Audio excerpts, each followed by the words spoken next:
Hihihihi, au, au.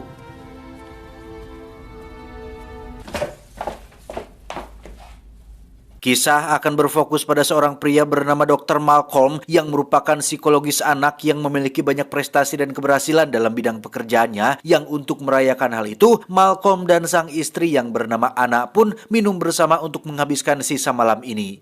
Concentrate. Saat mereka akan cibrui di kamar itulah tiba-tiba ada suara yang berasal dari kamar mandi yang ternyata ada seorang pemuda bernama Vincent, tidak pakai desta, yang merupakan mantan pasien Malcolm sekitar 10 tahun yang lalu, di mana pemuda yang mengalami gangguan kejiwaan ini percaya jika kehidupannya hancur gara-gara Malcolm yang tidak melanjutkan sesi terapinya dan tidak benar-benar mau membantu menyelesaikan masalahnya 10 tahun lalu, sehingga kedatangan Vincent ke sini adalah untuk membuat perhitungan kepada Malcolm. Just give me a chance. Dan inilah ajian Ratu Laut Kidul. Loh, dan inilah The Sixth Sense. Beberapa waktu berlalu setelah insiden penembakan pada malam itu, Malcolm rupanya masih di tangtayungan, alias masih diberi kesempatan oleh Tuhan untuk tetap melanjutkan hidupnya. Saat ini Malcolm sedang memiliki tugas atau pekerjaan baru untuk mengobati seorang anak berusia 6 tahun bernama Cole yang merupakan atau yang menjadi korban perceraian kedua orang tuanya, yang berdasarkan laporan dari catatannya, Cole sering mengalami kecemasan berlebih yang membuatnya sulit untuk bersosialisasi dengan teman sebayanya. Saking cemas dan takutnya, Cole bahkan lari menuju gereja setelah melihat Malcolm mengawasinya dari kejauhan, sehingga Malcolm merasa perlu untuk menjelaskan tentang siapa dirinya dan apa pekerjaannya, yang di situ Malcolm tak sengaja melihat bekas luka seperti cakaran di lengan Cole yang entah apa penyebabnya. Malam harinya Malcolm pulang ke rumah dengan anak istrinya yang sudah tertidur lelap. Tak ingin mengganggu istirahatnya, Malcolm pun pergi ke basement untuk minum sambil mempelajari laporan tentang anak bernama Cole ini.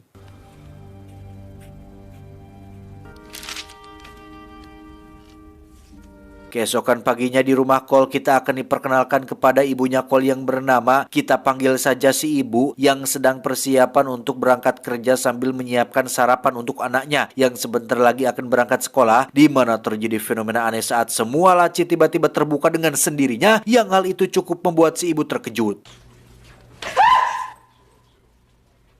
Di sinilah kita akan diperlihatkan dengan bagaimana Cole dijauhi oleh semua orang termasuk teman sekelasnya yang bahkan berpura-pura akrab supaya ibunya tidak marah, di mana hal itu sudah cukup membuktikan jika Cole memang tidak memiliki teman satu orang pun.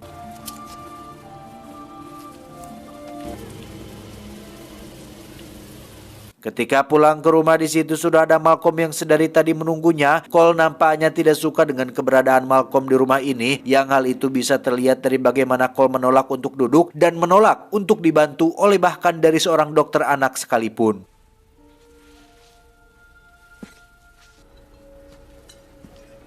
Malamnya Malcolm terlambat datang ke restoran, padahal malam ini adalah makan malam untuk merayakan hari pernikahan mereka yang kesekian, sehingga Anna yang ngambek pun hanya diam saja, bahkan pergi begitu saja meninggalkan Malcolm sendirian di restoran tersebut. Esok paginya ketika Malcolm sedang bekerja di basement, terdengar suara pria yang sedang berbicara dengan Anna dan mengajak istrinya jalan keluar. Padahal jelas-jelas Anna masih punya suami. Kok berani-berani pria ini mengajak Anna jalan? Malcolm juga malah diem baik. Bukannya menegur istrinya, dia malah menonton dari jendela dan membiarkan pria itu pergi dari rumahnya begitu saja. Di sekolah, Pak Guru kebetulan sedang mengajar pelajaran sejarah tentang gedung sekolah tua ini yang lebih tepatnya 100 tahun lalu pernah dipakai untuk gedung pengadilan, di mana Cole tiba-tiba nyeletuk bahwa gedung ini merupakan tempat digantungnya orang-orang yang dituduh bersalah. Entah dari mana Cole mendapatkan informasi tentang gedung sekolah ini, tetapi jawaban tersebut jelas membuat semua orang yang ada di kelas menatap Cole dengan tatapan aneh, yang ketika Pak Guru mencoba mendekatinya, Cole tiba-tiba teriak ketakutan sambil seolah berbicara dengan orang lain, dan tiba-tiba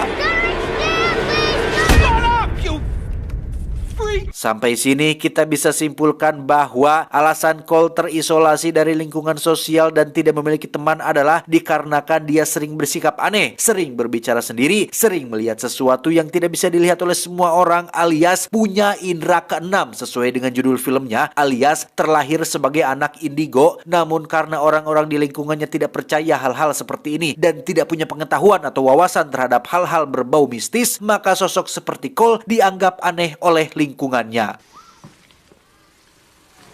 How's it going? Sebagai psikolog anak, Malcolm tentu tahu cara untuk mengatasi anak seperti ini, yang karena Malcolm belum bisa mendapatkan perhatian dari Cole, maka pendekatan persuasi pun dia gunakan untuk memancing perhatiannya dengan cara melakukan trik sulap koin-koin kecil-kecilan yang cukup membuat Cole sedikit terhibur. Pulang ke rumah, Anna sepertinya baru saja menonton rekaman video pernikahan mereka berdua. Entah apa yang sudah terjadi pada hubungan keduanya, tetapi sejak malam peristiwa penembakan pada malam itu, keduanya sudah sangat jarang sekali berkomunikasi. Bahkan Malcolm baru sadar jika selama ini Anna mengalami depresi, yang hal itu terlihat dari botol obat antidepresi yang biasa dikonsumsi oleh istrinya tersebut. Suatu hari, Cole terlihat sedang menghadiri acara ulang tahun salah satu teman kelasnya, yang ketika balon terlepas dan terbang ke lantai atas, Cole memutuskan untuk mengambilnya, namun langkahnya tiba-tiba terhenti saat dia melihat sesuatu yang tak kasat mata dari dalam ruangan kecil di lantai atas, di mana kedua temannya yang jahil pun memasukkan Cole ke dalam ruang kecil tersebut hingga dia teriak ketakutan sampai-sampai sang ibu kepanikan dibuatnya.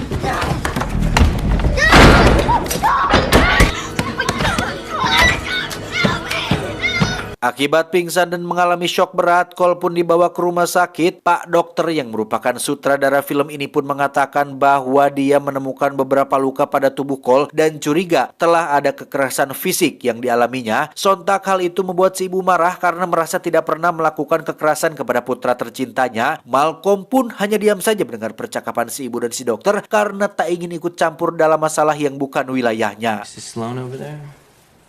She's a social worker with the hospital. Malcolm pun pergi ke kamar tempat Cole dirawat. Di situ dia menceritakan dongeng karya Kang Ibing yang berjudul Anak Uncal di Udag Maung, yang tak disangka membuat Cole terhibur oleh dongeng tersebut dan mau untuk menceritakan apa masalah yang selama ini dia tidak ceritakan. Cole akhirnya mau jujur kepada Malcolm bahwa dirinya sering melihat orang-orang yang sudah mati alias hantu masih terjebak di dunia ini. Kebanyakan dari mereka tidak sadar jika sudah mati, sehingga hal itulah yang menjadi alasan kenapa sikapnya sering terlihat aneh.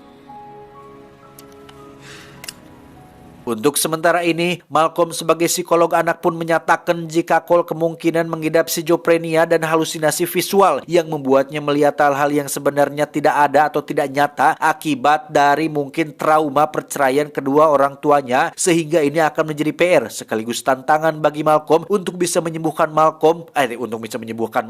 untuk bisa menyembuhkan Cole sampai benar-benar pulih seperti sedia kala. Cungur, salah wae.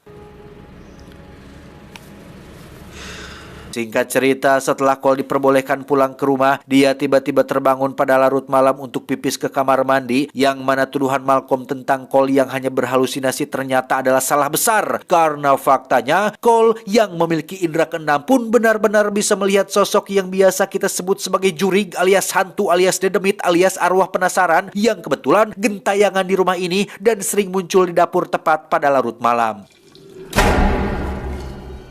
Mama? No. Look what you made me do!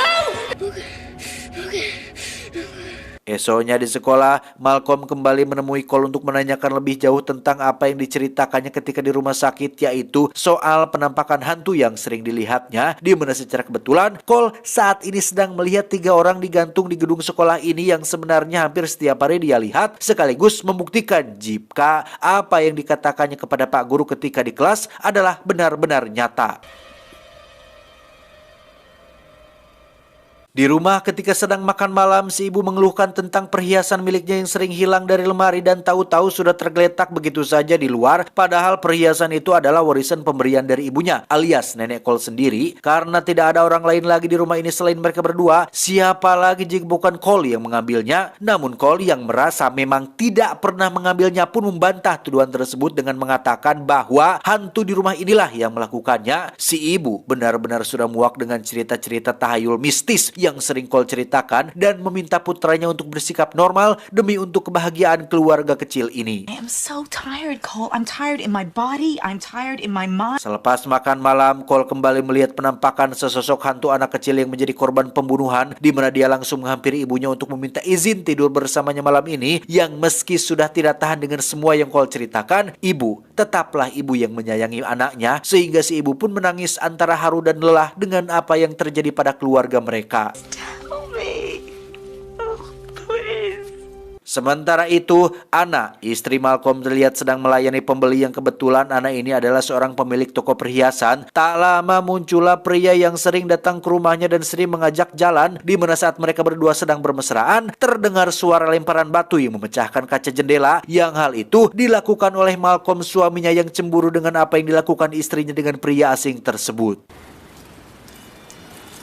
How are we gonna do that? Merasa tak becus mengurus keluarga sendiri dan terlalu sibuk mengurus keluarga orang lain, Malcolm memutuskan untuk berhenti dari pekerjaannya, yang berarti dia tidak akan datang lagi menemui Cole, sehingga tangis Cole pun pecah saat mendengar jika satu-satunya teman yang ia miliki harus pergi secepat ini. You believe me, right? Di basement, Malcolm mendengarkan rekaman suara Vincent alias pemuda yang merupakan mantan pasiennya sekaligus pelaku penembakan yang terjadi pada malam itu, di mana Malcolm akhirnya sadar jika apa yang dilakukan oleh Vincent disebabkan oleh Malcolm sendiri yang kurang aware atau peduli terhadap pasiennya sendiri, yang karena tak ingin mengulangi kesalahan yang sama, Malcolm akhirnya memilih untuk kembali pada pekerjaannya dan membantu Cole untuk menghadapi kedakutannya. Malcolm segera menemui Cole yang kebetulan sedang berada di gereja. Dia langsung to the point tentang masalah yang sedang Cole hadapi, yang pada intinya Malcolm akan atau bersedia memilih untuk percaya dengan semua yang dilihat oleh Cole. Semua cerita-cerita mistis yang Cole ceritakan, Cole diminta untuk jangan hiraukan penampakan-penampakan tersebut. Kalau bisa, dengarkan mereka dan cari tahu apa penyebab hantu-hantu ini gentayangan, karena bisa jadi mereka sedang membutuhkan bantuan yang hanya Cole lah yang bisa membantunya. What if they're just angry and they just want to hurt somebody?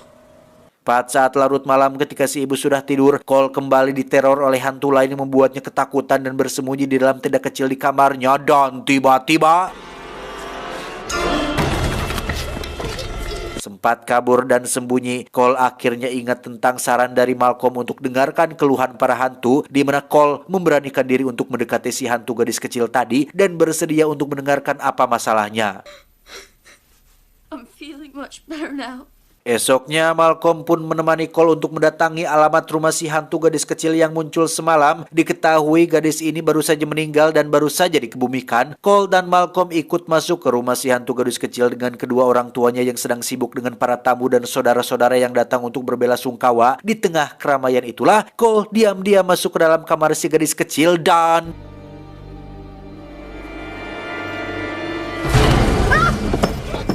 Ya, si gadis menunjukkan sebuah kotak agar Cole memberikan kotak itu kepada ayahnya, di mana kotak itu berisi sebuah kaset rekaman video yang memperlihatkan ibu tirinya memberikan racun ke dalam makanan yang biasa si gadis makan, sehingga terungkaplah jika pelaku yang telah membunuh si gadis adalah ibunya sendiri. Can I go outside and eat this? Sejak hari itu, Cole tidak pernah ketakutan lagi ketika melihat hantu. Bahkan saat ini dia sedang berbicara dengan salah satu hantu yang ada di sekolah, yaitu seorang ibu-ibu atau ibu guru perias wajah, dan sempat membuat Pak Guru keheranan dengan siapa Cole berbicara, yang pada akhirnya kehidupan Cole yang sebelumnya madesu dan selalu murung pun tiba-tiba menjadi riang gembira berkat bantuan dari Malcolm. Setelah acara teater drama selesai, Cole yang saat ini sudah menjadi sosok baru yang periang pun sangat berterima kasih atas bantuan Malcolm yang sudah membuatnya tidak takut hantu lagi. Sarannya benar-benar manjur mengatasi ketakutannya terhadap para juri. Sekarang giliran masalah Malcolm lah yang harus diselesaikan. Yang karena Malcolm diketahui jarang berkomunikasi dengan anak istrinya, Cole, si anak kecil ini menyarankan agar Malcolm berbicara saat dia sedang tidur. Setidaknya ada bahasa atau ucapan yang keluar dari mulut Malcolm meski Anna tidak mendengarkannya secara langsung. Mereka berdua pun berpamitan untuk pulang ke rumah masing-masing, di mana Cole sendiri dijemput oleh ibunya yang dalam perjalanan pulang, mereka berdua terjebak macet gara-gara ada insiden kecelakaan di perapatan, di mana Cole tiba-tiba mengatakan bahwa ada seorang wanita pengendara sepeda yang menjadi korban kecelakaan, padahal jarak antara mobil mereka dengan TKP cukup jauh dan tidak terlihat jelas dari sini. Si ibu yang penasaran pun bertanya, "Dari mana kamu mengetahui hal ini atau melihat hal ini, Cole?" Cole pun menjawab bahwa saat ini korban kecelakaan tersebut berada di luar, tepat di dekat jendela mobilnya. They scare me too sometimes. Merasa bahwa inilah saatnya untuk jujur tentang semuanya, Cole pun menceritakan tentang dirinya yang sering bertemu arwah sang nenek alias ibu dari ibunya, di mana Cole menceritakan masa kecil si ibu dengan almarhum neneknya yang hanya mereka berdua saja yang tahu. Mustahil ada orang yang tahu, bahkan Cole yang belum lahir, sehingga si ibu akhirnya percaya dengan putranya yang memiliki kelebihan atau indera keenam untuk bisa melihat makhluk tak kasat mata, dan sambil menangis haru, dia pun memeluk Cole dengan perasaan campur aduk antara menyesal, terharu, ingat masa lalu, dan ingat token listrik yang belum dibayar. Setelah masalah Cole beres, kini giliran Malcolm yang tak kunjung jua menemui titik terang untuk bisa memperbaiki hubungannya dengan Anna. Boro-boro memperbaiki, komunikasi saja tidak pernah, dekat dengan pria lain saja dibiarkan, tak ada sikap, tak ada ketegasan. Saat itulah Malcolm melihat cincin kawin miliknya jatuh dari genggaman tangan Anna yang sedang tertidur, yang di situ Malcolm baru sadar jika selama ini cincin tersebut tidak terpasang di jarinya. Setelah diingat-ingat perkataan Cole tentang hantu yang tidak menyadari bahwa mereka sudah mati, hanya melihat apa yang ingin mereka lihat, akhirnya Malcolm baru sadar jika dirinya sudah mati akibat insiden penembakan pada malam itu.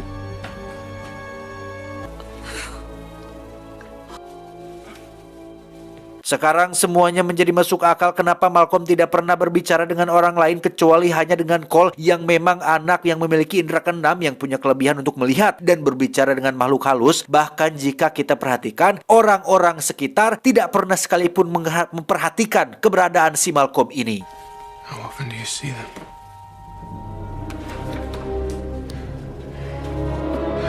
Saat Malcolm datang terlambat ke restoran, Anna sebenarnya bukan sedang menunggu kedatangan Malcolm, tetapi memang sedang merayakan hari pernikahan mereka berdua sendirian. Dia pulang lebih dulu bukan karena Malcolm datang terlambat, tetapi karena tak tahan menahan kesedihan ditinggal mati suami yang sangat disayanginya. Kedekatan Anna dengan pria lain pun itu sangat wajar, karena sebagai janda, Anna bebas memilih pasangan itu baru dan mendapatkan kehidupan baru, meski pada akhirnya dia tidak bisa bahagia dengan pria lain karena selalu teringat dengan sosok Malcolm yang menjadi mendiang suaminya.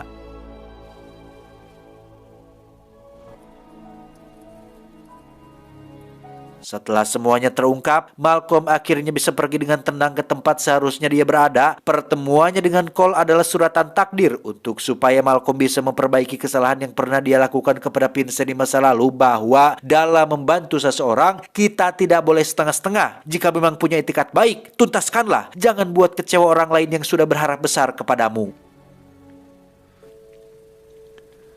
Tamat, ending yang cukup membagongkan. Pertama kali nonton film ini saya benar-benar tertipu dengan alur ceritanya. Saya kira Malcolm itu masih hidup, berhasil selamat dari insiden penembakan. Ternyata mati pada malam itu. Saya sudah curiga sih pas Anna dekat dengan pria lain. Lah kok si Malcolm ini diam saja gitu. Kok Anna berani sekali ngajak pria lain ke dalam rumahnya bermesraan dengan pria lain di toko perhiasannya. Karena di adegan awal kan kita diperlihatkan dengan bagaimana romantisnya pasangan ini, sehingga sangat tidak masuk akal sekali apabila Anna selingkuh dengan pria lain. Salah satu film terbaiknya M. Night Shyamalan yang selalu punya kejutan di akhir film, sehingga pesan yang bisa kita ambil dari film ini adalah di saat kita melakukan sesuatu untuk orang lain, sebenarnya kita sedang melakukan itu untuk diri sendiri. Itu saya John, mewakili jajaran direksi yang bertugas mengucapkan terima kasih dan sampai jumpa di video selanjutnya.